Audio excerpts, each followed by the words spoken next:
This is the call to order for the November 6th, 2024 meeting of the Town of Woodside Planning Commission. We'll start with the Pledge of Allegiance.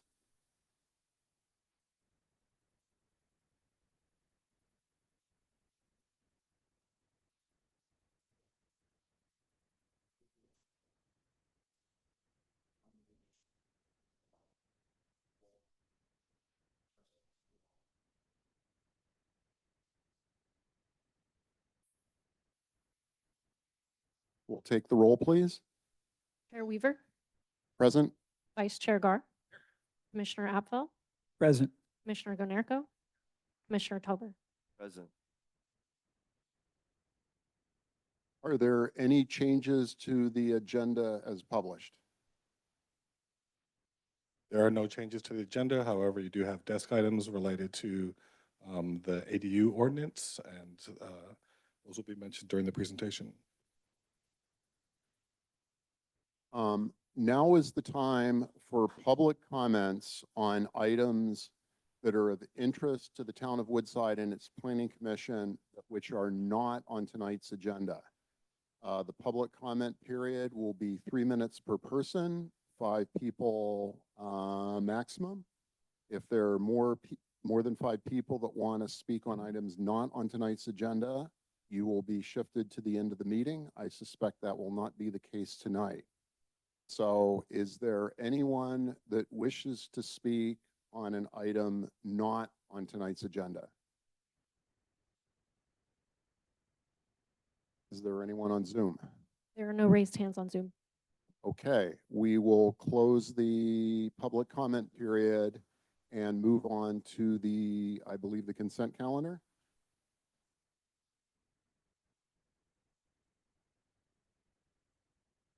And the 2 items on the consent calendar are the minutes from the October 9th and October 16th meetings of the Planning Commission. And we're being asked to approve those minutes. Does anyone have wish to revise those minutes in any way? I want to clarify something. My name, I did not participate in the Planning Commission meeting. I was a member of the public, and my name was listed as one of the people who opposed or spoke against the project. And I actually spoke in favor of the project, but in a balanced way. So I just want to make sure that that gets fixed. Where did you want that inserted in the minutes, Alex? Which is in the second paragraph of page 4 instead of the first paragraph. It's in the paragraph that starts with following members of the public spoke in favor of the project. So right now it's in the first paragraph, which is the following members spoke against the project. Okay, noted. Thank you. Okay. And I had one minor revision to my comments during the commissioner discussion on the October 9th meeting. At the bottom of page 4, in the summary of my comments, I would like to add that in my comments, I also said that many of the problems at Kenyatta Corners that members of the public were having problems with would be solved via imposition and enforcement of the conditional use permit conditions. And that was it for me. Been noted as well. Thank you.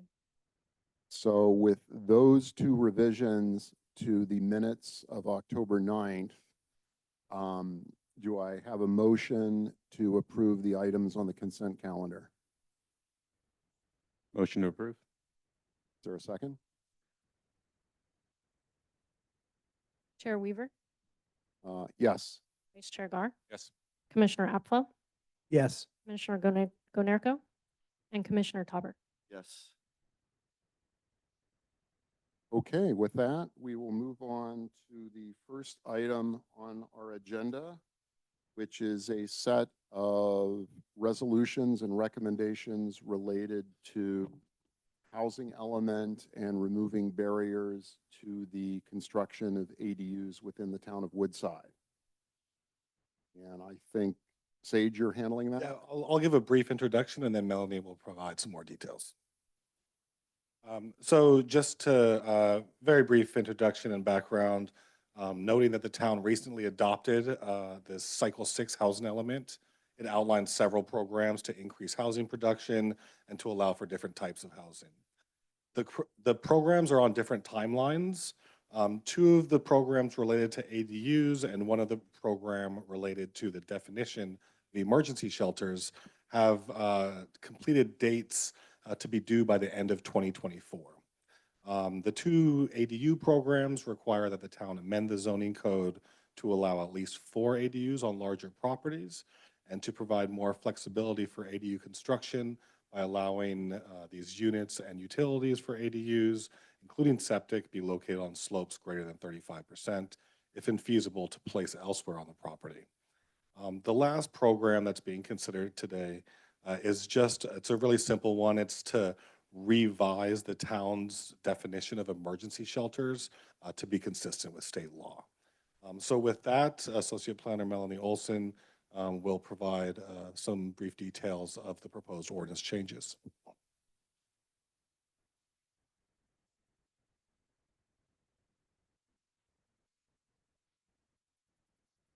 All righty. Hello and thank you, Planning Commissioners. I'm Melanie Olson, Associate Planner, and I'll be presenting tonight's recommendations to amend the municipal code that will implement programs specified in the adopted housing element. You have received six desk items today. They are letters from the public that include support for septic and ADUs in slopes greater than 35%, input on objective design standards for ADUs and SB9 units, and 3 letters regarding ADU barn conversions. Lastly, we just received one from Cal HDF with concerns to state law. However, we will look further into that following this meeting, as it was just received moments ago. As noted in tonight's staff report, staff intends to evaluate more municipal code changes regarding ADUs, such as barn conversions, this December. Tonight, we are focusing on recommending implementing housing element programs pertaining to the municipal code for ADUs and definitions to meet state timelines, which will be explained further. As of recent history in regard to evaluating the municipal code to increase ADU production and to meet state requirements, the town has had a study session with the Planning Commission and a public hearing on June 12th, 2024. The Town Council adopted the housing element that includes the programs being presented tonight, such as the ADU and emergency shelter programs to be implemented by the end of 2024. And tonight we are asking the Planning Commission to make recommendations to the Town Council regarding implementing these programs in the housing element, specifically for ADUs, like allowing additional ADUs on larger lots, removing barriers to constructing ADUs and JADUs, the requirement to have pre-approved ADU plans to have the procedure codified, and updating the definition of emergency shelters in Woodside. Housing element programs and state requirements. So next we'll be diving into the Woodside housing element and programs and state requirements. There are 3 programs presented in the adopted housing element, which require the town to take specific action to amend its municipal code by December 31st, 2024. And the state requires the government code for the town to implement a procedure to pre-approve ADU plans prior to January 1st, 2025. So first we have the first housing element policy, which is to remove barriers to construct ADUs and JADUs, specifically to modify local regulations to permit additional ADUs on larger properties. These additional ADUs would be required to meet basic setbacks and total floor area requirements. We're proposing to allow up to 4 ADUs. That includes 1 JADU, dependent on the zoning district, lot size, and site constraints.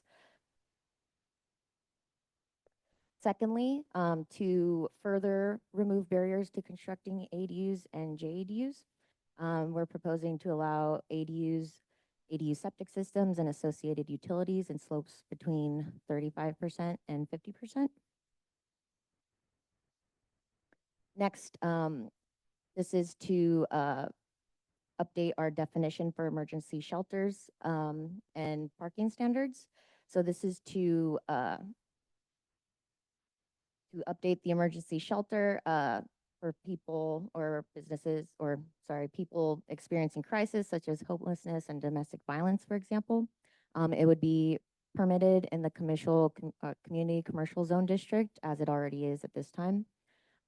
It's to update the development standards to the government code and to amend the definition to meet that standard. And also parking standards are included in this use as well. And then lastly, we have the pre-approved ADU plans procedure. So this is just to state in our municipal code that we will develop a procedure and have a program in place by January 1st, 2025.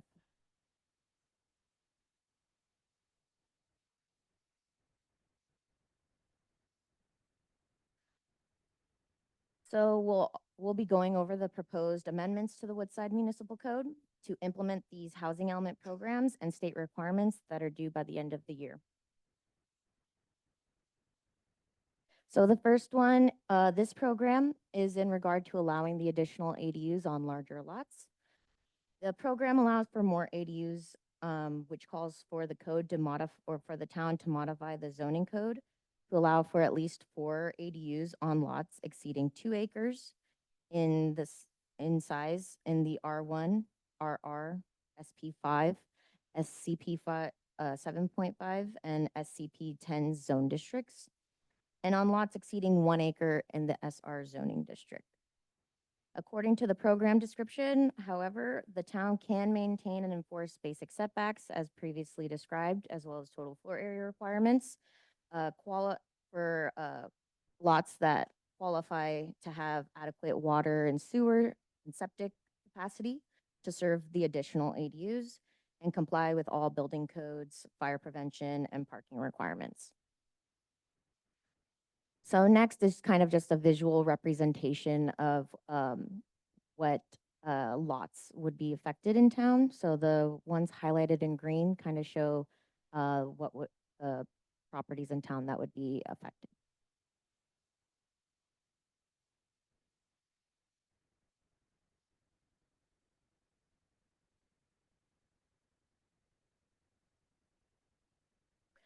During the discussion of the housing element adoption process, the town council accepted the requirements to allow additional ADUs while noting that one of the units could be a JADU and one of the units could be required to be an attached ADU. By requiring one of the units to be attached, it could minimize the visual impact of several detached ADUs proposed on a property by integrating one of the ADUs into the design of the main residence. However, it is to note that if you're only proposing 2 ADUs, they could be attached or detached. So this really is only to be applied if you're trying to max out on that 4th ADU.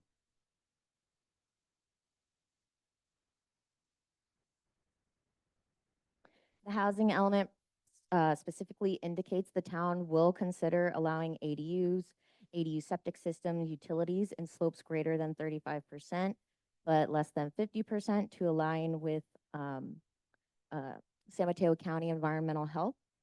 And it was also considering allowing ADUs in areas of natural state. But during the Planning Commission meeting in June, it was favored to align the municipal code with the county's requirements for septic, but not so much with the natural state, as it was discussed that it may not require, or it may not provide additional ADUs or a significant amount of additional ADUs.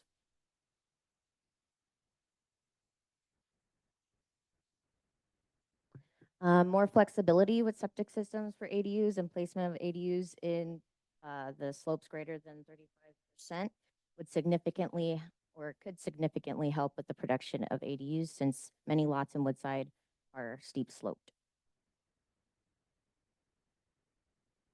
So next we'll be talking about creating a program for pre-approved ADU plans. The state is requiring municipalities to develop a procedure to allow ADU vendors like architects to submit new construction detached ADU plans that are not site-specific to be reviewed like a building permit. And if approved, the town would post the plans or the architect's information to the website for Woodside residents to utilize on their properties. So please review attachment 4 of the staff report to look at this handout with more detail. And lastly, the housing element requires the town to update its definition of an emergency shelter. So its current definition states housing with minimal supportive services for homeless persons that is limited to occupancy of 6 months or less by a homeless person. No individual or household may be denied emergency shelter because of an inability to pay per state code. Is currently allowed in the CC zone district. And the major difference would be to include the additional language highlighted in teal. Emergency shelters may also include other interim interventions, including but not limited to navigation centers, bridge housing, and respite and recuperative care. And it would also only be allowed in the community commercial zone district.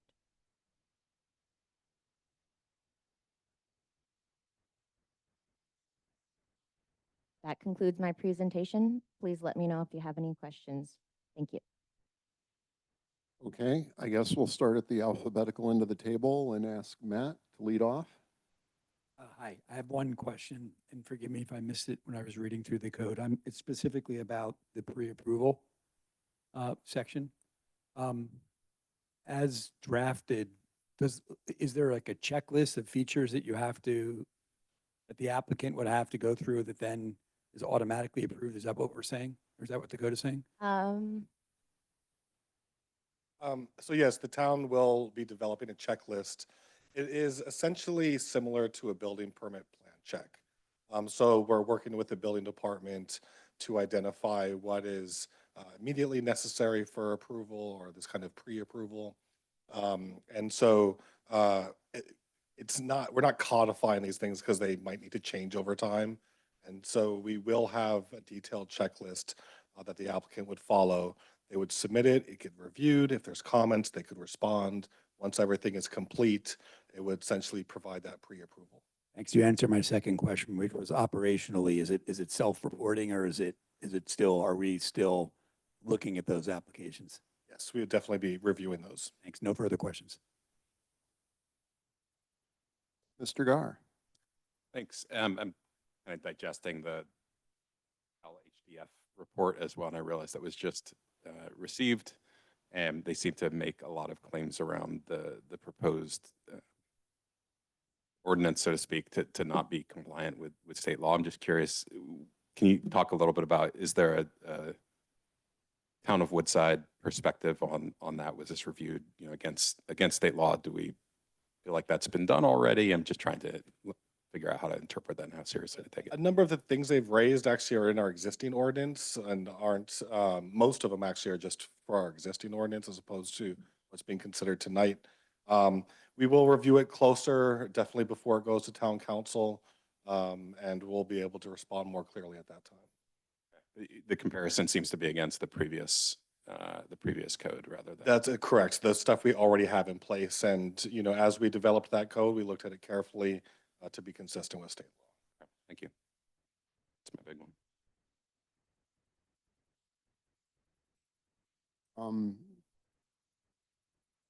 Richard, moving on to you, why don't you put your question to Melanie and Sage?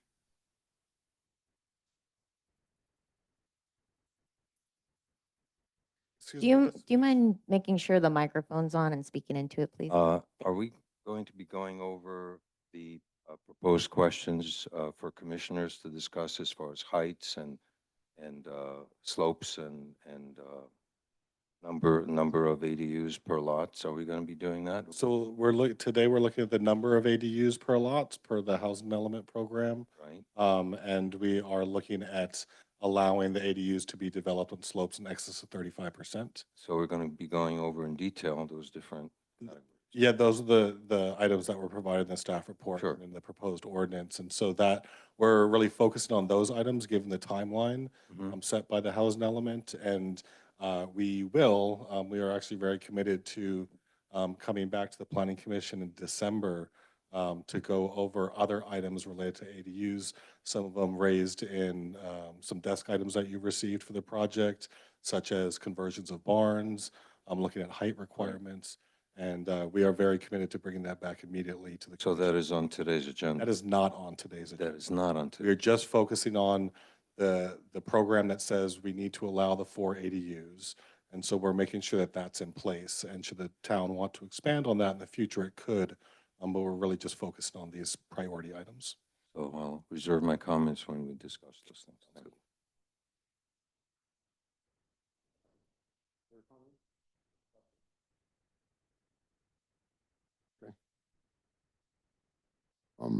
Alex, you're up. Can you hear me? We're good. Sage, a couple of questions on the first, which is the number of ADUs. It's stated that it's subject to compliance with basic setbacks and basic total floor area requirements. So in a large plot of land, assume that, greater than 2 acres,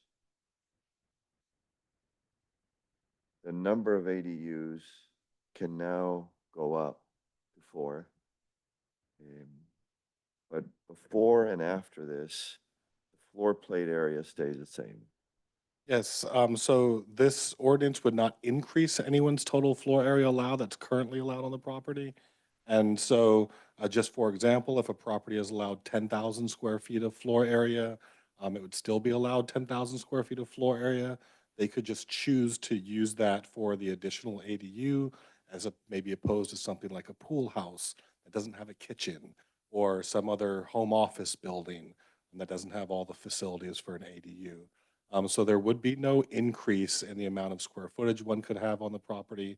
And especially on the larger properties, currently 2 ADUs are allowed plus a JADU. So really what we're talking about is this 4th extra ADU. And based on the discussion we had with council, it's currently proposed that would be an attached ADU if you already have 2 detached. Got it. And then on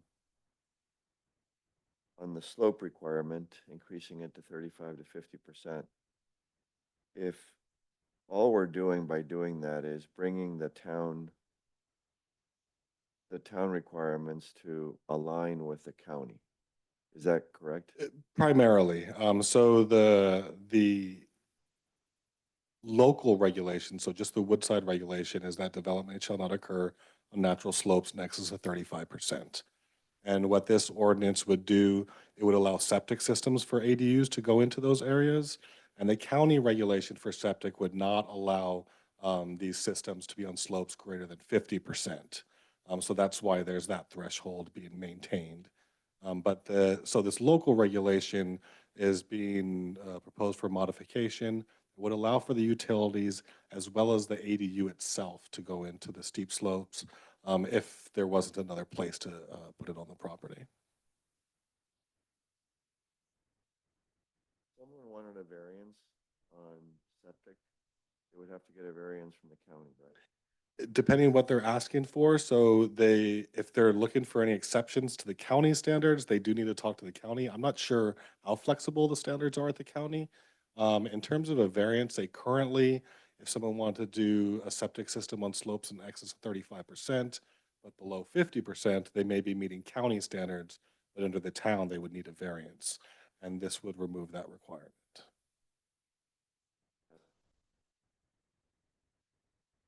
Anything else, Alex?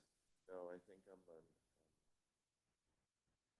I think I'm good. I mean, I'll wait till December on Barnes. Thank you. Okay. Melanie, I have just a couple of questions.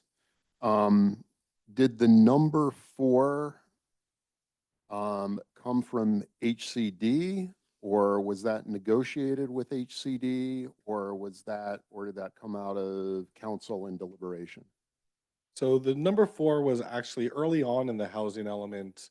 It was a program that was provided, and HCD, they were looking for programs that allowed for, say, medium density housing or different housing types that could really be spread out widely throughout the town. In addition to the multifamily sites, they were looking for some type of medium density sites. So the requirement at the very end, that HCD really leaned upon was kind of lowering that threshold of 2 acres to also include those lots in the SR district. So that was a final comment by HCD, and that was ultimately adopted.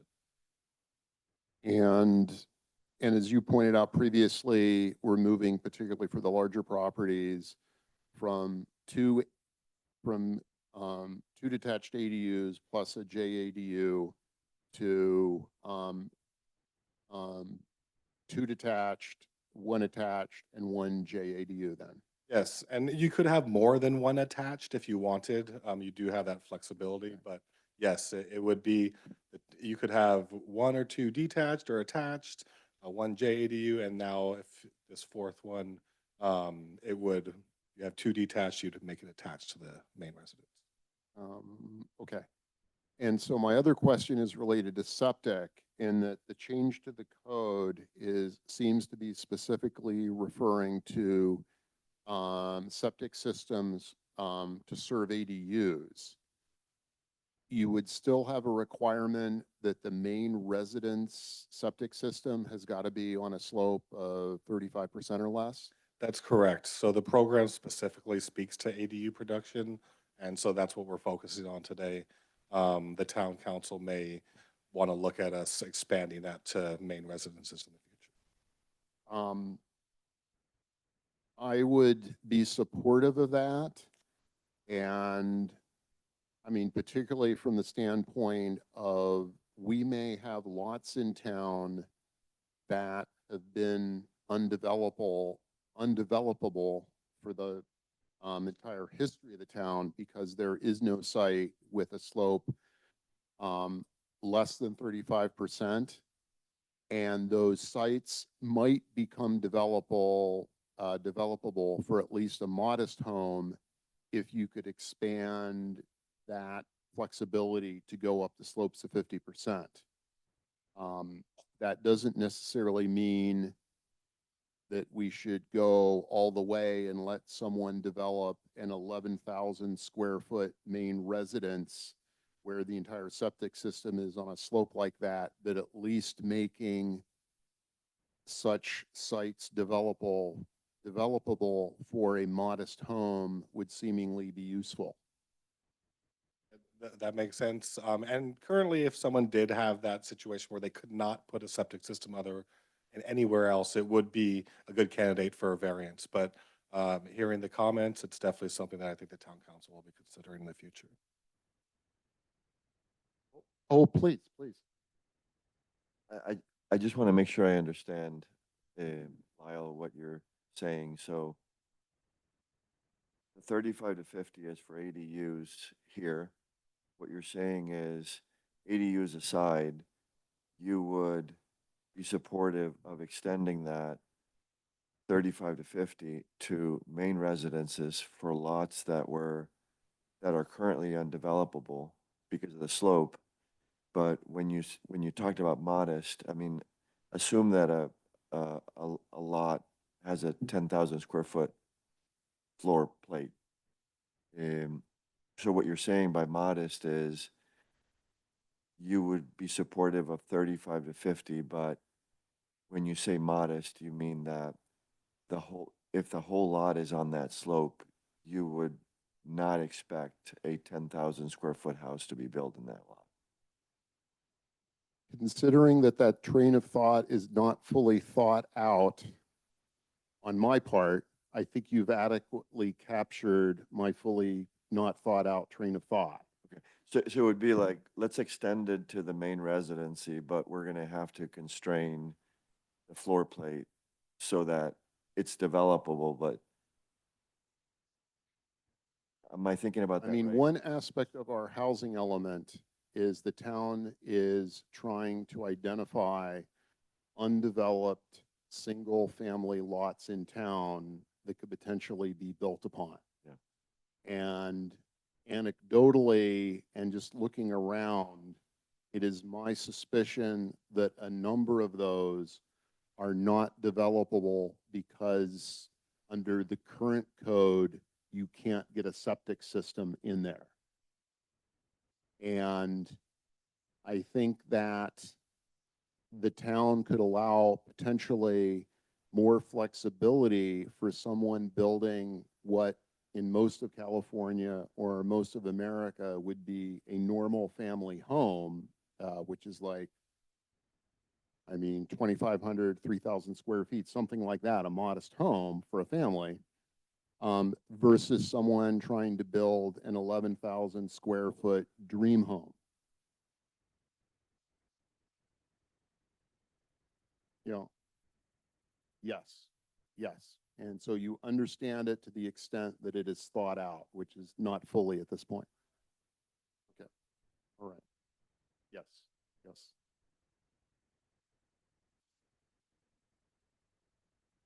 So given that, that was it for my comments. Thank you. Couple more questions that came up. One is, Alex asked about the TFA. Is the TFA for a lot, I guess when we're adding ADUs, are we also saying that, you know, you get X times the amount of increased ADUs as well?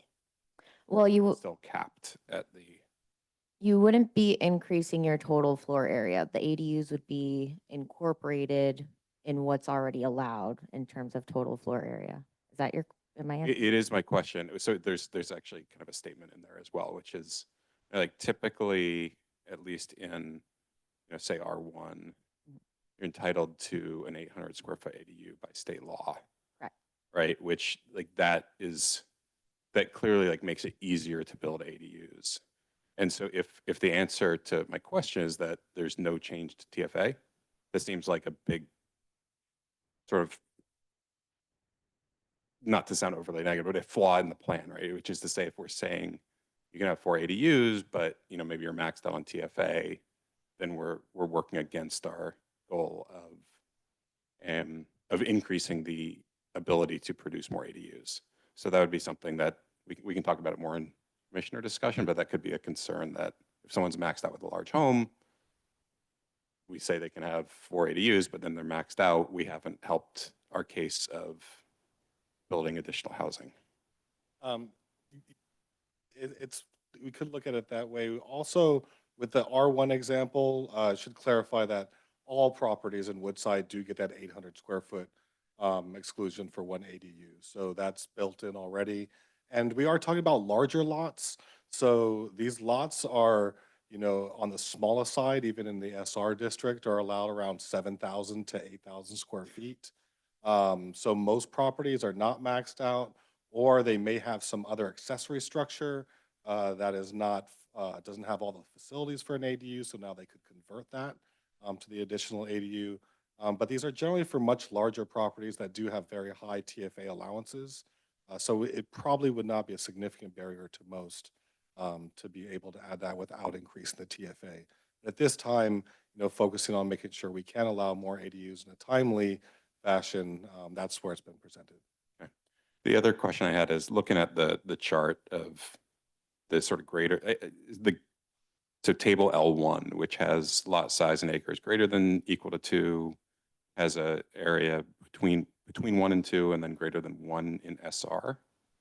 And it's kind of nonlinear, meaning specifically the 1 to 2 band in R1, RR, SCP5, et cetera, is a maximum of 3 ADUs and J ADUs total. But then we go to the lot size greater than 1, and it's 4.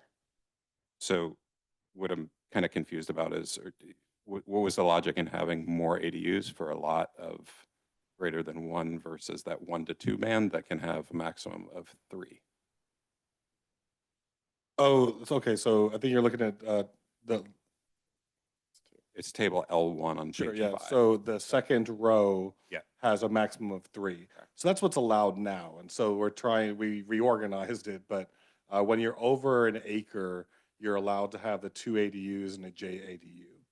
And so that's why that's 3. And the program for all of these districts, so keeping SR excluded, was not to make that change. It was only for the lots that are 2 acres or more.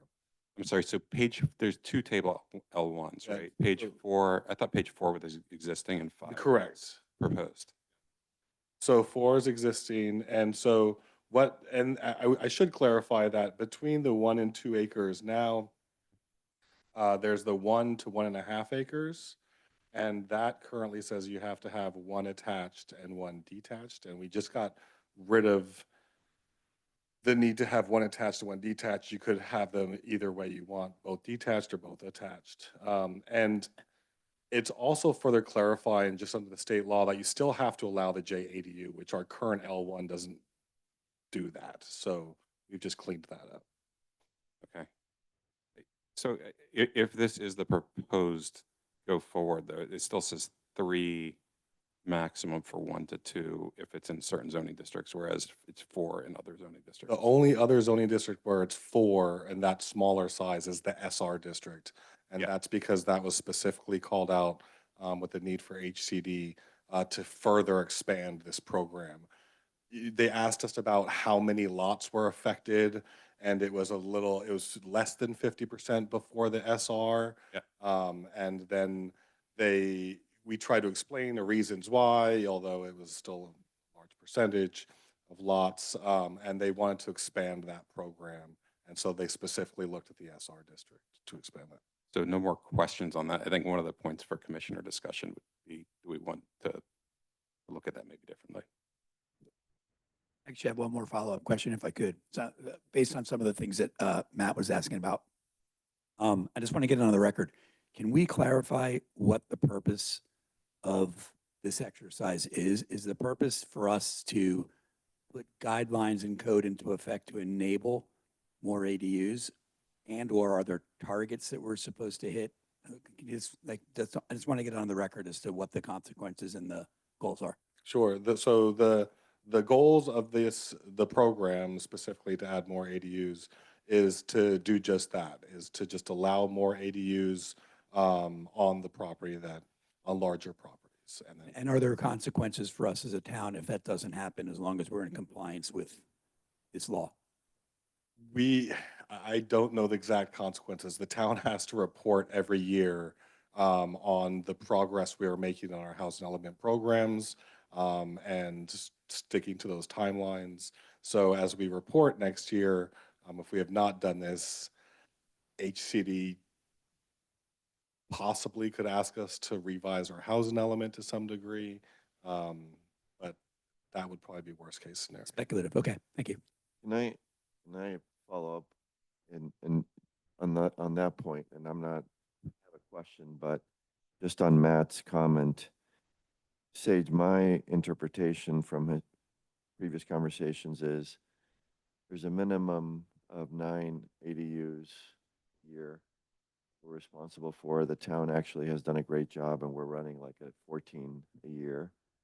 And when we originally discussed this earlier this year, even though we're doing well, it's about reducing what we consider our binding constraints so that we could continue to increase that number. Is that correct? Yes, definitely reducing the binding constraints is a big part of it to increase the number. Our target in our housing element was based on our 4-year average of previous years, which was a maximum, the total of 15. In the last couple of years, we've been running around 20 a year, a little bit more. Okay, great. And on the question side, I just want to follow up on Matt's first question, which was the total floor area. From previous discussions, I have not considered that a binding constraint. So when I look at this table and I evaluate the first part of what we're trying to do today, which is modifying the requirements for permit of additional ADUs, larger properties, the binding constraint that we're removing, I think, is that my feeling was that the floor area was not a binding constraint, but giving the flexibility to the property owner of better using that 10,000 square foot area by saying, look, you can have 4 separate ADUs with bathrooms and kitchens instead of one. Uh, Is my train of thought, are my assumptions correct on that? Yeah, I mean, there's possibly some lots that out there that are running up against their total floor area numbers, but the larger lots in the different districts do have a significant amount of floor area allowance, and would likely be able to figure out a way to accommodate that with an ADU. And if that ever were to be an issue, my guess is that increasing the floor area can be accommodated on an exception basis through a variance process. That's always available. Because that's how I thought about that. So good. I just wanted to be clear on that. Just wanted to follow up on that. So in this, Go for in it. this submittal, in passing this resolution, increasing the exemption to 1,500 is not even under discussion, or it's just the 800? It's not something that's being proposed. If that's a recommendation that the planning commission as a whole would like us to bring forward to the town council, we could inform the town council of that recommendation. But it was your intention to bring additional suggested changes to the planning commission in December. That's correct, and we would note that as well as one of the things that we could talk about. It's, if you have that kind of simple recommendation, it's something we could bring forward, but we will be focusing on that further with our main priority, getting those numbers up. Okay. Is that it for commissioner questions of staff? In that case, we will open the public comment period on this issue for both people in the room and on Zoom. The public comment period is limited to 3 minutes per person, and let's run a timer, please. And please start your comment period by identifying yourself and your address if you live in Woodside, and let us know what you think. Yes, my name is David Middleman. I live at 280 Grandview, and I'm speaking as a private citizen tonight. Just 2 notes on things that came up already tonight. With regards to septic, the county doesn't differentiate between ADU and main residence septic when you're building a new construction. So differentiating that in our code could cause some friction. You should pass this ordinance promptly despite any deficiencies it may have. We promised to state that this change in ADU policy would occur by the end of the year, and not doing so would mean we do not have a compliant housing element and the town did not keep its promises. However, I would like to refresh our collective memory on the goals we have for town character. The Woodside Design Guidelines state that on hillsides, that you should keep living areas close to grade and step the building with the slope, utilizing smaller footprints to preserve natural features and limit bulk. This comes from the general plan about maintaining community aesthetics, where structures should be designed to be subordinate to the natural environment, respond to site constraints, and compatible with the rural character of the community. Large, bulky structures should be discouraged, particularly if they are visible from the road.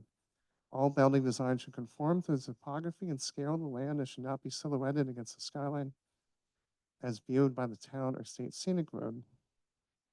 In general, hillside structures should be designed to step down the natural hillside in order to achieve a low building profile and minimize grading. The ordinance as it stands would allow 2 detached ADUs along with the barn and other accessory structures while requiring the other 2 to be attached on lots greater than 2 acres.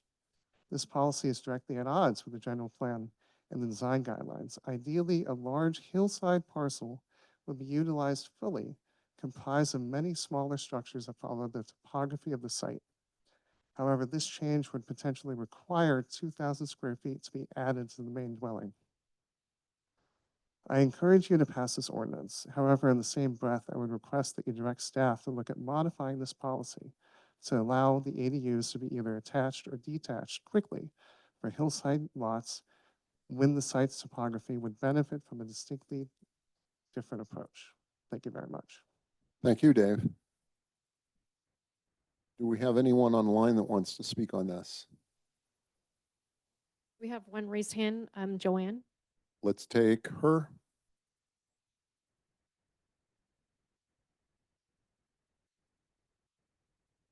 Joanne, are you out there? Can you hear me? I'm sorry, I was muted. All good. We can hear you. Okay, so Joanne Olson, 30 Sand Hill Court. So Sage, question for you as you've proposed Please change. direct your comments to the commissioners. I'm sorry, commissioners. Have you contemplated as the expansion of ADUs on a property that there may be some requirements for being able to access those ADUs in terms of impervious or ingress egress? If there's a secondary access that would benefit the addition of an ADU, or in order to get to the ADU, you may need additional impervious. So has any change to that in complementing this change been considered? So in this particular ordinance, the short answer is no, it's not allowing for any increased paved area and surface coverage. The code does have provisions and a process if someone is looking to do an additional driveway on the property that would have to serve an ADU. But there's no proposed increases at this time. Okay, thank you. Thank you. We have someone else in the room. Oh, here we go. Hi, good evening, everyone. My name is Tony Hines. I'm a homeowner up on Patrol Road, and I would just like to speak in favor of the proposed change to include the allowability of slopes between 35 and 50 degrees. Up on Patrol Road, there are a lot of slopes like that. It's a very suitable place to develop an ADU, and I'd like to develop one as a retirement home, allow my son to live in the main home. It's quite difficult under the current situation because maybe 40% of the area is actually in that category of 35 to 50 degrees. So it has been almost impossible to figure out how to arrange the septic system. I don't think there's a real fundamental problem, so I strongly encourage you to proceed. It would be a great help. And then just as a sort of point of clarification, I don't think it was explicitly addressed how the allowable building space for the lot, which would include the ADU and the main house, would be calculated. My understanding is in the current version, all of the slope above 35 degrees is deducted, which in our case is actually a very large amount. I presume if it's now possible to develop that space should not be deducted in the computation of the allowable floor space. So maybe that's a point for clarification. No, I can clarify that, is that the slopes greater in excess of 35% do not decrease your lot size, therefore would not decrease the total floor area of the property. The only time that comes into account is when you're calculating natural state standards. And how much of the property should be retained in a natural state, you exclude the steep slope, so it doesn't really push your average slope high up. But it does not change your lot size, thereby not changing the total floor area allowed for the property. So if you have 10 acres and 9 of it is in 35% slopes, you still base the percentage of total floor area on the total 10 acres. Okay, great. All right, thank you very much. Thank you for your comments. And as a fellow resident on Patrol Road, I will echo the fact that virtually every septic system is on a slope over 35%, and they're all legacy systems.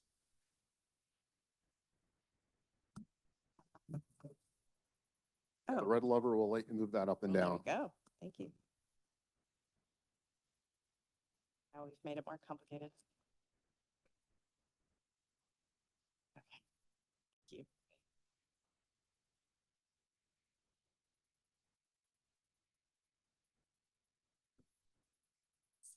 Carrie Diller, no microphone expert, but I am a resident at 50 Prospect. I have an ADU where my mom lives aging in place, and I'm the owner of Inspired ADUs, architecture firm focused on ADUs. I second or third the enthusiasm for passing this ordinance as it is. I think it gets Woodside a step closer to their goals and being in compliance with the state.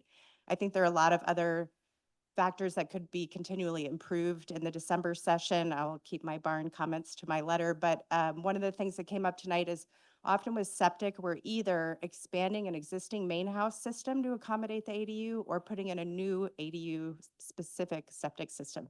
So I think clarifying the language. I also think that the county, since they allow, and they are the ones that approve septic, allow septic systems in the, at less than 50% grade, that could just become a standard that Wood Guide could consider approving. Thank you. Thank you.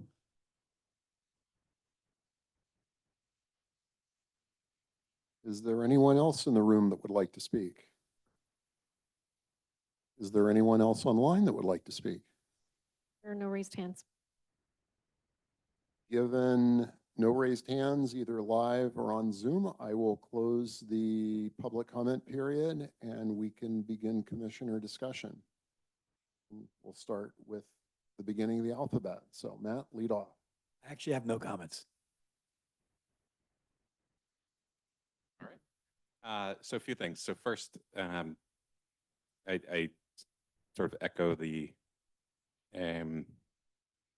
comments that we just heard on passing this and moving it along quickly. I think it's our responsibility with the housing element. We want to keep that certified, and this is a big part of what we're doing to increase housing stock. So I'm supportive. I would like to just add a couple of recommendations for town council. That would be my thing. So the two I would add are, number one, the sort of non-linearity point I was raising earlier.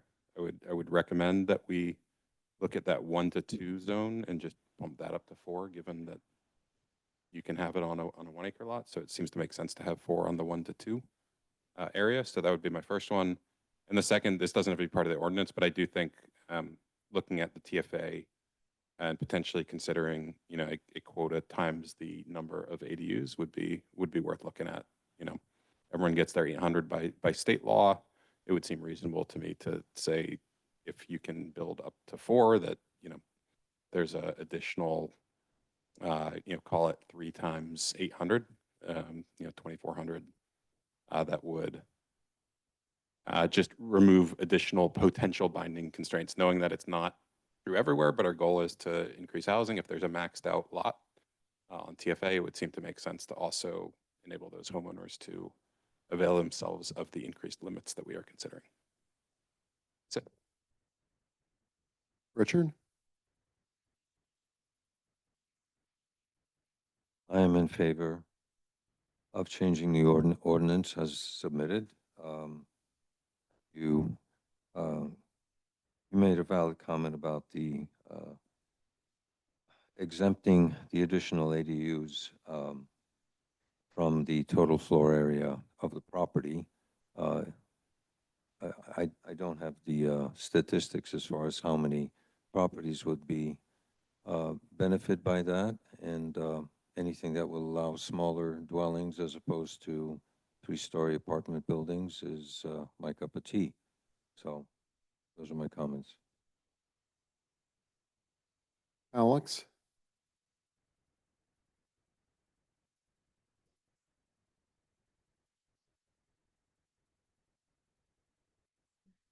Can you clarify how you would change it? Yeah, so I'm looking at table L1, and Which table L1? the new table L1, the one on page 5. So specifically, so lot size greater than or equal to 2, it reads a maximum of 4 ADUs and JADUs as total as follows. Then you go to the greater than 1, less than 2, it's a maximum of 3 ADUs and JADUs. Then you go to the next line and it's greater than 1, which has a maximum of 4. And to me, if we have a 1 or greater lot that can have 4 in SR, it doesn't seem to make sense to clamp it down to 3 in that range between 1 and 2 within the other zoning districts. Does that make sense? Yeah, it does. Sage, kind of the law of unintended consequences, and I'm sure there's been some thought put into this, but I would just love to understand from your perspective, how do you, can you help us see around corners? Can you help us, I mean,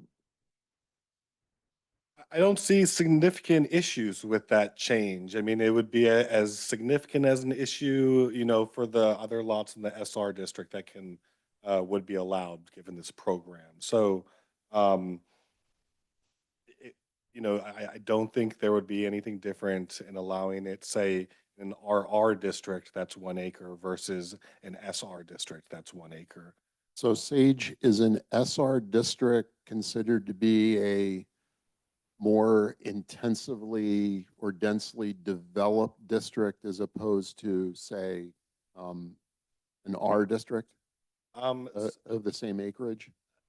Yes, so an SR district would allow more intensity than, say, an R1 district.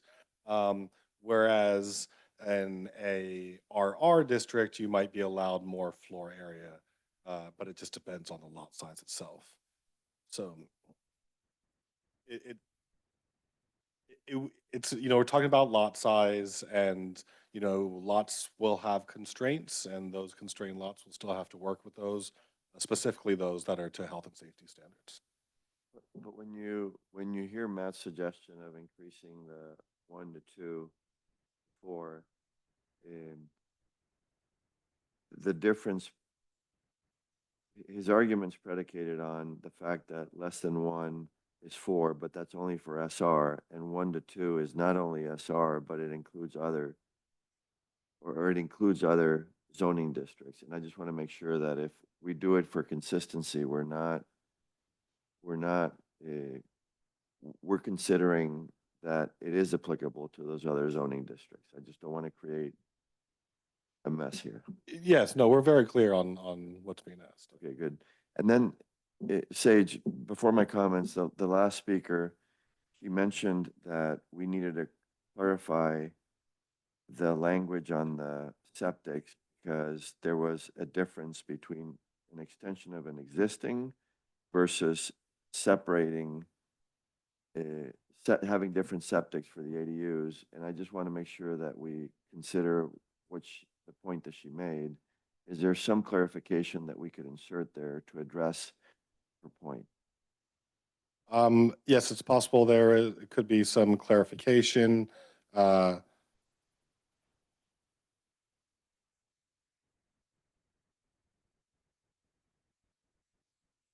So currently, right now, it would be allowed if it wouldn't be allowed if that septic system was not being expanded to serve an accessory dwelling unit. So currently, the language is in there at the very end, that if it is doing serving the attached, oh, I'm sorry, here, exception shall not apply to the attached accessory dwelling unit. So if that's something that the planning commission wanted to recommend to the town council, that if it is an attached ADU,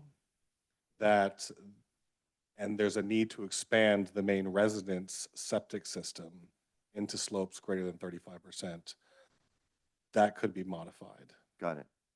Got it. Thank you for that. So having heard, thank you for the answers. Having heard that, I think, there's really, from my perspective, there's really 3 components to this. The first is removing the barriers to constructing ADUs and JDUs by relaxing the constraints of additional ADUs on larger properties. And I can support the language that we have now. I can support the change that Matt wanted to add with regards to the table, specifically 1 to 2 acre lot sizes. I cannot support the floor area change. And the reason for that is I live in a hilly area, and I also live in an area that is very wooded. And there's some it's funny because when you look at this on the abstract, you say, well, you're relaxing a constraint. It should lead to a better outcome. But the large lot sizes have large floor areas already as they exist. And to increase those floor areas in a very wooded area, that is a high fire district to me, it's concerning. And I have a couple of lots in my neighborhood that come to mind on that. So to me, I prefer to have a mechanism, which is, look, you're 10,000 square feet. You're already getting a lot of area. Now you can break it into separate units. We heard some of the logic as to why that's a good outcome in a hilly area. But I think Also expanding the floor area on a rule basis, like I'm uncomfortable with that. I think it should follow the variance process. So on the first point that we're considering today on the ADUs, love the language, can get behind Matt's suggestion on 1 to 2 acres of increasing it to 4 units. But that's it. On the second point of modifying the local regulations to remove barriers for ADUs and JDUs for the septics, I support the language with the clarification that Sage added for expansions of existing ADUs into slopes that are 35 to 50 degrees per the residents' concern.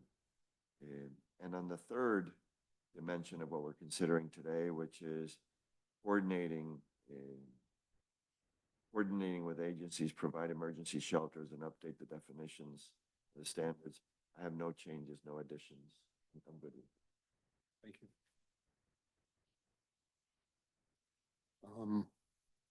All right.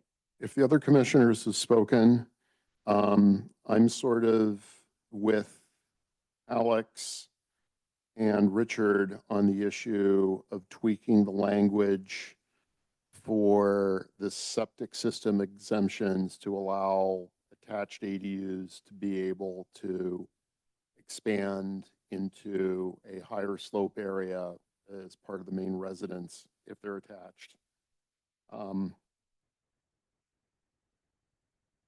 With regard to Commissioner Gar's suggestion about providing a bonus on total floor area,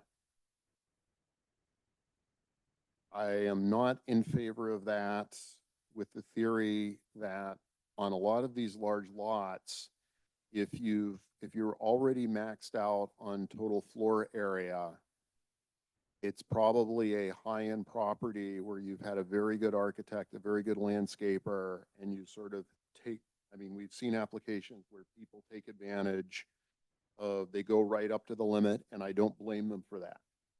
And on the larger lots, the total floor area limit is pretty generous. If we give you a bonus because it's an ADU, then that is sort of increasing the intensity of development in Woodside, which is something, which is a big thing. I do think that if you have an existing property where you have the potential for multiple ADUs and you're already maxed out on floor area, I think there is a lot of flexibility built into the system where you can convert your pool house or home office or other square footage that's not an ADU into an ADU within the existing limit. And that would be my rationale for not trying to provide people with an additional bonus just because it's an ADU. I'm not, dead set against it, but my gut reaction is to keep the existing TFA where it is, and we're providing the flexibility for people to convert existing spaces into detached or attached, or either detached or attached, attached ADUs. So that is sort of it on my comments. I'm also supportive of Matt's suggestion that we adjust the table to bump up the area between 1 and 2 acres to 4 units.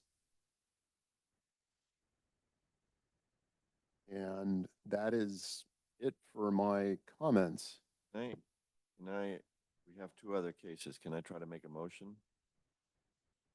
I think so. Do you two have a good idea of what our tweaks are to the existing draft resolution? Yes, so what we've heard, at least it sounds like we have a majority that is supportive of bumping up all other districts outside of SR that are between 1 and 2 acres to allow 4 ADUs total. The other item is to make modifications that would allow for attached ADUs to expand septic systems in slopes in excess of 35%, even if it's expanding part of a main residence septic system. Y'all convinced me on the TFA. Okay. And yes, those are the two items. And so given that, I would entertain a motion with those two tweaks to the draft resolution. Oh, go for it. And that is regarding what Akbar was saying. So I understand what you're saying, Lyle, regarding larger properties and your reasoning, not increasing the total floor area. But on smaller properties, let's say someone is under an acre and they don't have such a large floor area. I don't exactly know what the numbers would be. In that instance, to increase the number of residential units, ADUs, for smaller lots, I would think they're really, that particular argument that you had for larger ones, I don't think it holds very well as far as I'm concerned, because it's kind of, well, it's shooting itself in the foot as far as this whole discussion about increasing number of ADUs. So if the floor area could be, more floor area could be exempted for smaller lots, that would allow more ADUs. So, you know, it doesn't penalize the smaller properties if your overall goal is to have more ADUs. Yeah, I think it's definitely something that we can explore further with more analysis as we progress. We'll be continually working on ways to provide flexibility for ADUs. And it's a point well taken about the smaller properties, even those that maybe are an acre in size, but in an R1 district versus another district. And so it's something we will definitely consider and bring back for further discussion. I actually prefer that because I think we are not equipped to handle that question right now. Yes, that's a big question for a separate meeting. So, I mean, I don't even know the data on floor area for smaller lots. I mean, I feel like I'm way ahead of my skis right now. No problem. Yeah, no, understood. We are remaining focused on these key items here. So the motion for me is with regards to policy H13, Section A, which is modifying the local regulations to permit additional ADUs on larger properties, to leave the language as is with the modification that for lots between 1 to 2 acres on table L1 on page 5, that for lots that are categorized as between 1 to 2 acres, that it's a maximum of 4 accessory dwelling units. So that the language matches the language of more than 2 acres. With regards to subsection B, which is modifying local regulation that remove barriers to constructing ADUs and JADUs, specifically with regards to the slopes of 35 to 50, that we leave the language as is with a modification that if it's the expansion of an existing septic for a main housing unit, that expansion can go to 35 to 50 degree slopes. It's 50%, not 50 degrees. There's a big difference. 50% slope, sorry. So if we add that language, and with regards to Section A, cooperate with agencies providing emergency shelters and update definitions of parking standards, that we leave the language as is. And I will clarify, the parking standards piece did not have the deadline of December 31st, but that's something we'll be bringing back. We're just focused on the definition tonight. I would second the motion. Chair Weaver, Yes. Vice Chair Gar, Yes. Commissioner Apwell, Yes. Commissioner Gonarka, Yes. Commissioner Tauber. Yes. All right, so adopted. And we are ready to move on to our, We'll just clarify that there is no appeal of this decision, as it is a recommendation to the town council, and it is tentatively scheduled for town council review on December 10th.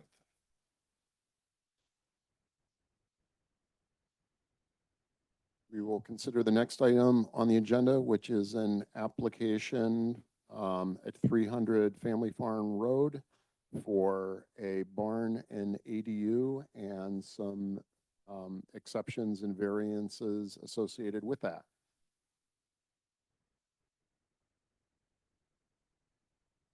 Thank you. Let me share my screen 1 second.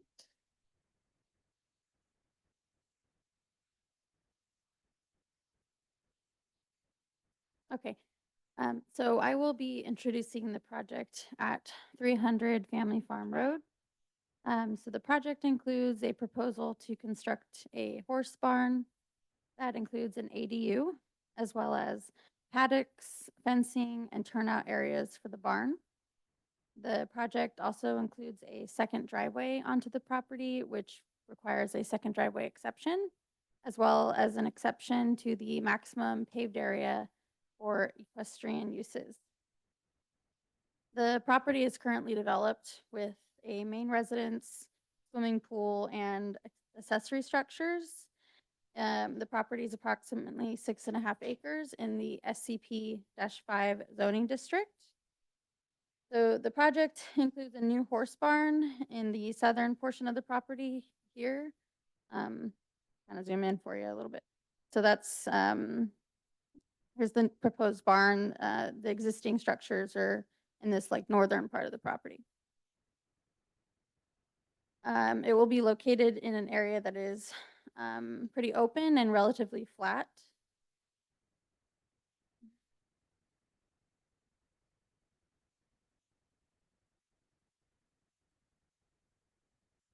There are paddocks proposed attached to the east and west elevations of the barn. That's these kind of like fenced in areas here, one here and one at the bottom, as well as turnout areas for grazing here, these like shaded areas. So a new driveway is proposed into the property to serve the barn and ADU, and that's this kind of this location here. So this is the driveway opening. And it has a circular fire truck turnaround driveway. And this does require a second driveway exception, as well as a exception to the maximum paved area. Both of these exceptions require Planning Commission to make specific findings, and those are detailed in the staff report and draft resolution.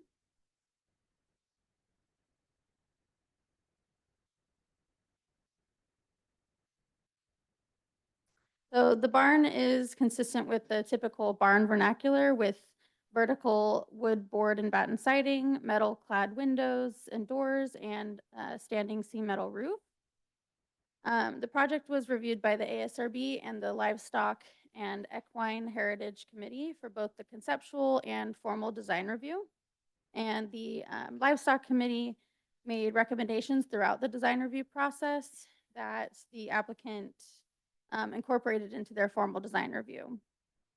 And the ASRB reviewed the project on October 7th and has recommended approval of the project, as well as the second driveway exception and maximum paved area for equestrian uses.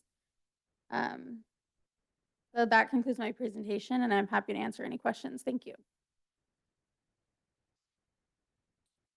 Do we have any questions for Sarah? I do. Go for it. This application is for a barn and an ADU. Is the ADU internal to the barn? Yeah, it's part of the floor area of the barn. Yeah, I can show you a, Yeah, I see it. There's yeah. a, So, there's a bathroom and there's some kind of a room inside. yes. And then as well as like the second story area is the ADU bedroom. And then all of the other spaces for the barn. Thank you. I have one question about the driveway, the paved limit, and forgive me for not being up to date on the nuances of the code. Just want to clarify it for the record. Would it matter if the driveway existed but was not paved? Is that a design choice, or do they have to have a paved driveway because of, I'm just wondering whether the rules are different if the driveway is not paved. Oh, Sage, help me out if I'm wrong, but I believe there's, minimum requirements for fire truck So they have to they have to meet those requirements, which would require it So to that's be what I'm getting paved. at. Okay, sorry for being imprecise, but is there some other requirement other than aesthetics that is demanding a paved driveway, I guess? Yes, is the answer that Sarah gave. Okay. That the fire district looks for what they call a drivable surface. And usually that would be, even with a flat slope, they'd be looking for at least some type of compacted gravel. I'm trying to suss out requirement versus aesthetic So choice. yes, there would be some requirement for the No surface. further questions. Any other questions for Sarah? Okay. Is the applicant present and is the would you like to speak? Hi, my name is Carter Carter War. I'm the architect for the project. Pleased to be before you for the finalization of the design review approval for the exception for the second driveway and for the exception for the paved area for the equestrian uses. While it's described as being paved, none of the area is actually going to receive pavement. It just counts as paved area because, it's gravel. And those areas, in the paddocks, for the horses would also be paved, would count as paved area if it weren't for the equestrian exception. So this has, been pretty thoughtfully thought out, over quite a bit of time, going back and forth, with the Livestock Committee, and the ASRB, to resolve these issues. Because of the shape of the property, the driveway or the road, for the three properties is wholly on this property. So when we originally did the design, we didn't think of it, as a driveway exception because it's going from our property onto our property. But because of the definition, of a road, that is, this would be adding a driveway.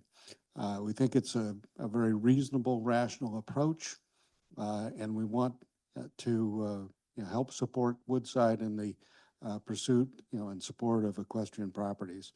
So we'd look forward to your questions, and look forward to your approval. Does anyone have questions for the applicant? None for me. All right, given that, we will allow you to sit down and we'll open the public comment period on this. Is there anyone in the room or on Zoom that wants to comment?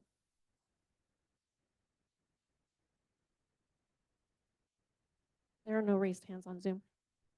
Given no raised hands online and no one in the room coming up to the microphone, I will close the public comment period and open the commissioner discussion. Alex, you want to start just to mix it up?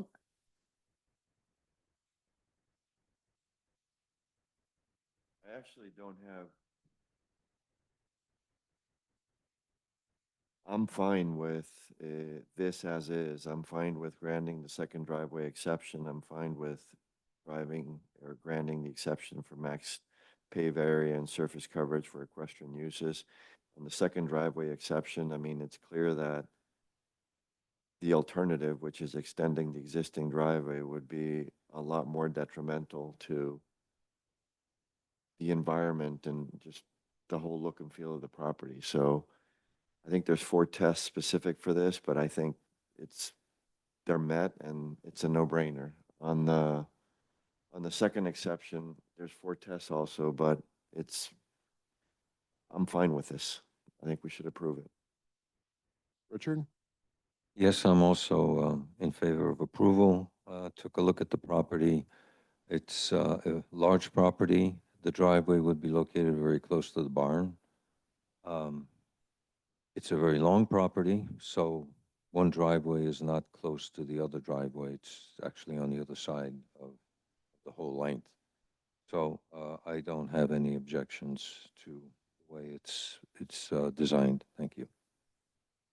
Commissioner?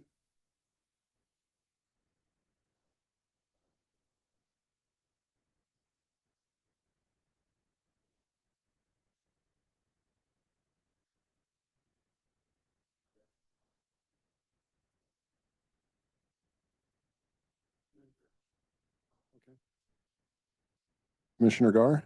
I can make the findings on this. I'm supportive, and it's nice to have one where we're unambiguously supporting the general plan in upholding the rural character and equestrian heritage of our town. Wow. Say that 3 times. Matt? I agree with my fellow commissioners. This is a no-brainer. I'll make it unanimous, so I'll entertain a motion. Okay, I motion that we approve the application for the barn and the 2 exceptions for the property located at 300 Family, is it Farm Road. Family Farm Road? I'll second. Chair Weaver, Yes. Vice Chair Gar, Yes. Commissioner Apfel, Yes. Commissioner Gonarco, Yes. Commissioner Tauber, All right. Have a good evening.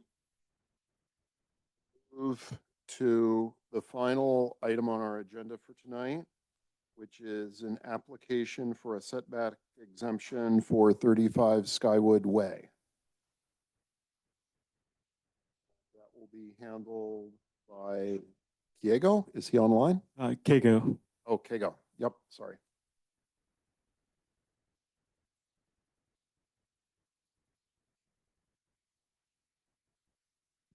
Sorry. Hello. Always looking over there for the planning.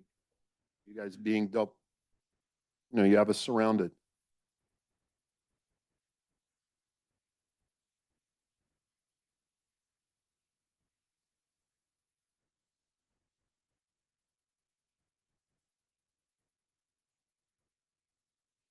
Hello and thank you. My name is Keigo. Tonight I'll be presenting 35 Skywood Way for a setback exception for Planning Commission review.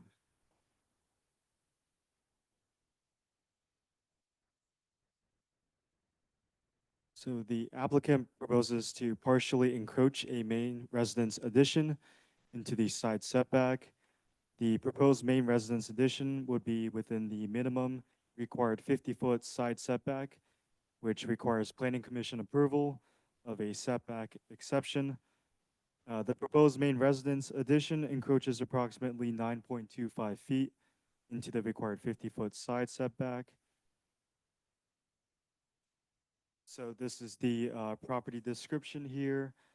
As you can see, this area is heavily forested and is located near the Skyline Boulevard. This is the existing project site and topographic survey. You can see here, the proposed addition would take place on this flatter portion of the project site. And this is the full extent of the topographic survey. You can see here, much of the property is very much sloping downwards. And the existing residence is sitting on top of the flatter portion of the property. So this is the existing site plan here.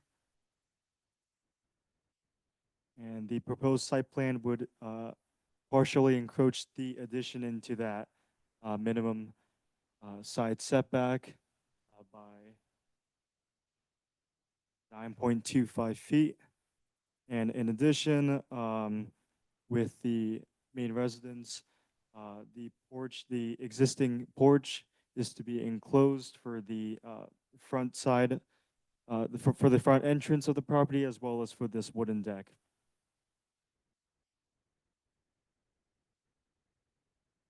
And so this is the floor plans for both the proposed and existing, and you can see more of the extent of what the applicant is proposing to close up. This outside wooden deck is proposed to be enclosed.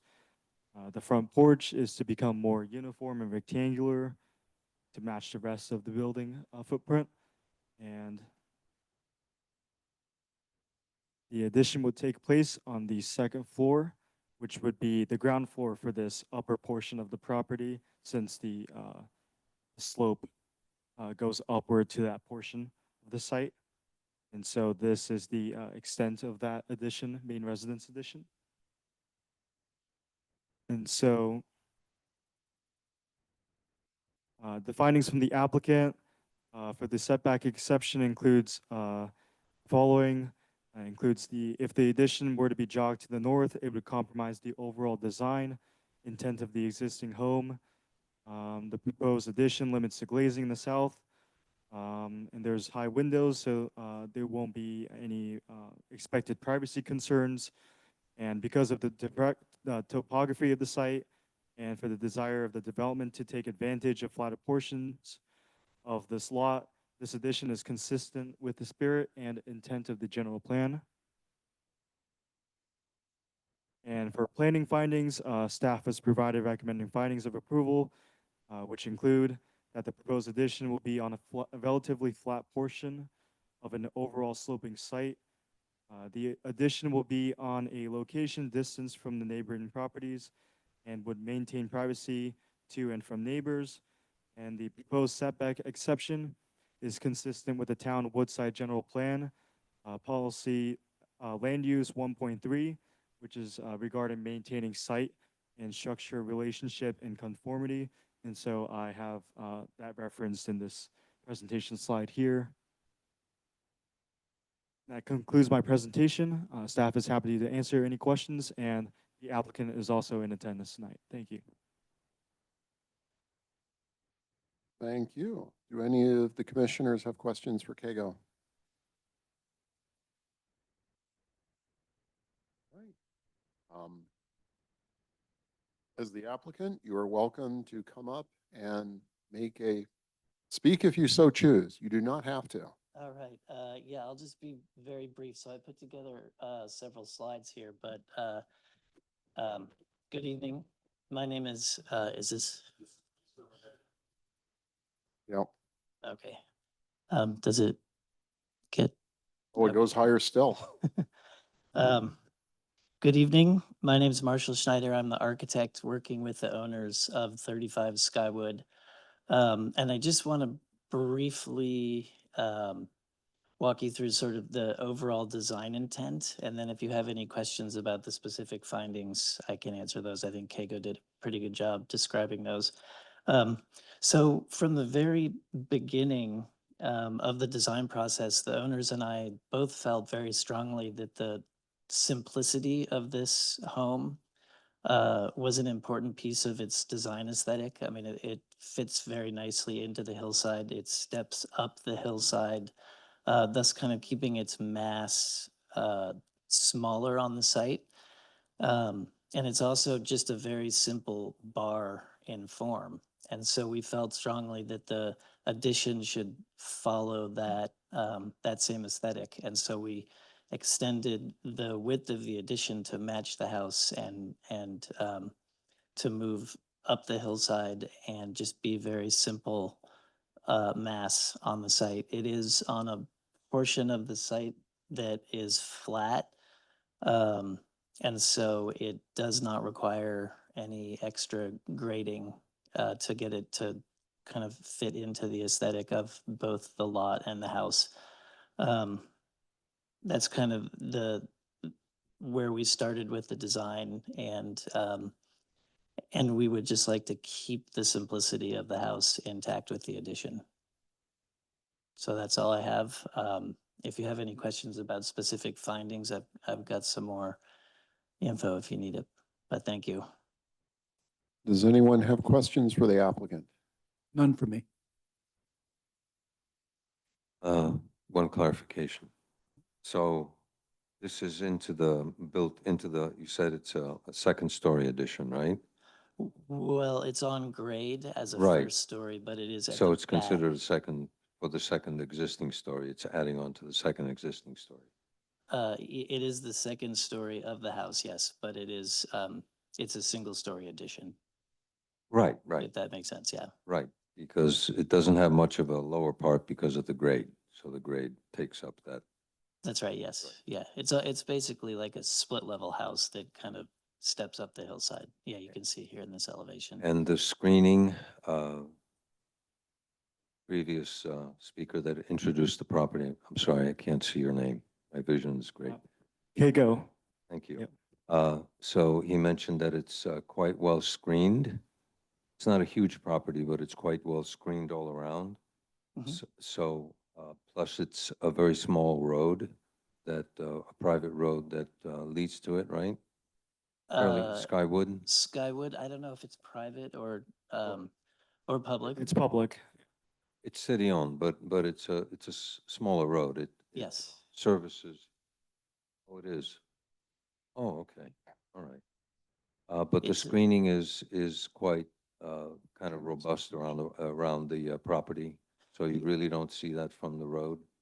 You can't see this portion of the property from the road at all. It's uphill from the road. And the bulk of the house sits in front of the location of the Sure. addition. So we were actually, in our design process, we were more concerned with the neighbor to the southwest in this slide here. The closest neighbor is 25 Skywood. And so we kept the windows on that side of the addition small and high in the walls. They're actually bathroom windows. So we're bringing light into the bathroom, but not creating any kind of privacy issues with that neighbor. And it is actually, the addition location is screened from their property by pretty dense vegetation. There's also a berm that kind of wraps around between the two homes that keeps the addition from being very noticeable from that closest neighbor's property. Okay, thank you. The one question I had is you passed around a sample of the siding material for the property or the proposed siding material, and it looks very nice. What actually is the siding material made out of? So it is, I believe it's cedar shingles. And so I don't know if you're asking a question about the wildland urban interface or. Did it actually start life as a tree? Because doesn't the siding material up there all have to be fire resistant? It does. We plan, I think it's a building construction question, but we can put a fire element behind the cedar shingles typically. So you can put like an exterior grade fire resistant chipboard behind it that gives you the fire rating. All right, so this material started life as a tree then? Yes, it's cedar. If you Okay. look at the top, you can see the grain. Yeah, Okay, it's okay, got a gotcha, solid okay. stain on it, but it's a wood siding. Okay, thank you. It looks fantastically realistic, and there's a reason it looks fantastically realistic, as it did start life as a tree. Thank you. Yes, sure. So I had one quick question that prompted. Yeah, you talked about the closest neighbor. Has there been any contact with neighbors? Did I miss that in the presentation? So we did reach out to them. I believe in August, the owners reached out. We sent them drawings. They did not respond. So the neighbors, the owners of this property resent that email about 2-3 weeks ago, I think. But there has not been any interaction in terms of concerns or complaints. Okay, thank you. Mhm. And what is the roofing material made of? Because I can't make it out. That's a good question. You can't see the roof from anywhere on the property. I believe that the roof was recently changed. I'm not sure what's showing up in that aerial view, but now it is a shingle, like a comp shingle roofing on there. But you really can't see it. Composition tar shingle. Yes, yeah. If that is it for commissioner questions to the applicant, we can open the public comment period on this. Thank you. Julie, is there anyone online? There are no raised hands online. And the applicant appears to be the only member of the public in the room. So given that, we will close the public comment period and move on to commissioner discussion.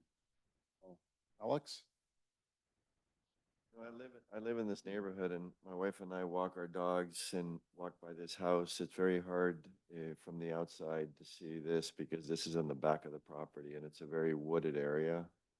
I think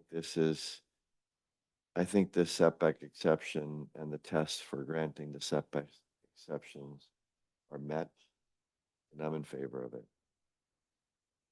Richard, I'm also in favor. Commissioner Epville, Oh, I'm in favor. Matt? I'm in favor with no further comment. Same for me, in favor with no further comment. So who wants to make a motion? I make a motion that with regards to 35 Skywood Way, that we grant the setback exception as per the planning department's document. We'll second it. Chair Weaver, Yes. Vice Chair Gar, Yes. Commissioner Apfel, Yes. Commissioner Gonarco, Yes. and Commissioner Tauber. Yes. All right. The motion is approved. Yeah. We appreciate your patience. Sage, do you have any reports for us tonight or a No, heads I'll up? just, the only thing I'll note is that the Kenyatta Corners project was reviewed by the town council. There was just a long discussion, the meeting got later. They had a little bit of direction for the applicant to look into and continue the item to December 10th. So it will be heard at their December 10th meeting. And that's the only thing I have to report at this time. And then as far as planning commission meetings, our next meeting will be, It's a good question. So we do not have any meeting items for November 20th. The only reason we would have had any meetings if this meeting went on for a long time, we had to continue items. So there is no meeting on November 20th. thank you, Sage. December 4th, I believe, and we'll let you know if we have items for that meeting. Definitely, though, we're focusing on that second meeting in December to return with some additional ADU items. So I can give you that. When you say second meeting, you mean December 4th or another? Oh, no, sorry, that's the first meeting in December, so December 18. it is, yes, December 18th. Okay, thank you. Not the 25th. It's not the 25th. All right. Yeah, exactly. Unless there's anything else, I will close this meeting of the Planning Commission. Thank you all.